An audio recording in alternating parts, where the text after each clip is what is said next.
যুক্তরাষ্ট্র সরকারের অচল অবস্থা গড়ালো তৃতীয় দিনে।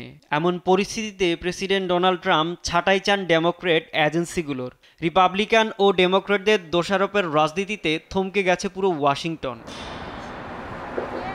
রিপাবলিকানরা চান বাড়তি শর্ত ছাড়াই পাশ হোক বাজেট, কিন্তু ডেমোক্র্যাটদের চাওয়া নিম্ন আয়ের আমেরিকানদের জন্য বাড়াতে হবে স্বাস্থ্য বিমা ভর্তুকি। তবে এতে কোনো ছাড় দিতে রাজি নয় ট্রাম্প। শাটডাউনের সময় সরকারি কর্মীদের চাকরি ও সরকারি কর্মসূচি নিয়ন্ত্রণের মাধ্যমে অনেক কিছু পরিবর্তন আনা সম্ভব। এর মধ্যে সরকারি খাতের আকার ছোট করা ও প্রয়োজনীয় সেবা কাটছাঁট করার বিষয়গুলো অন্তর্ভুক্ত। এদিকে চলমান শাটডাউনে প্রভাব পড়েছে সরকারি কাজে। প্রায় 7.5 লাখ কর্মী বেতন ছাড়াই অলস সময় কাটাচ্ছে বাড়িতে। তবে এয়ার ট্রাফিক কন্ট্রোল, নিরাপত্তা, স্বাস্থ্যসেবার মতো জরুরি সেবাও চালু আছে।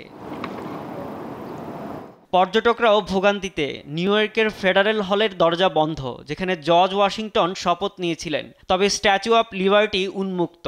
সরকারি কর্মকর্তারা বলছেন ট্রাম্পের নির্দেশেই এ সিদ্ধান্ত। অন্যদিকে অস্থায়ী তহবিল দিয়ে খোলা রাখা হয়েছে জাদুঘর। ম্যারিস্ট ইউনিভার্সিটির জরিপ বলছে স্বাধীন ভোটারদের 41% এই অচল অবস্থার জন্য উভয় দলকেই দায়ী করছেন। বিল পাশ করতে শিগগির সিনেটে হবে ভোট, যেখানে সরকার চালু করতে রিপাবলিকানদের দরকার 8 জন ডেমোক্র্যাট, আর ডেমোক্র্যাটদের দরকার 13 রিপাবলিকানের সমর্থন।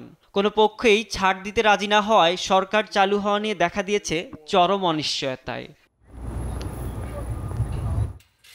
সাইদুজ্জামান, নিউজ ডেস্ক, দেশ টিভি।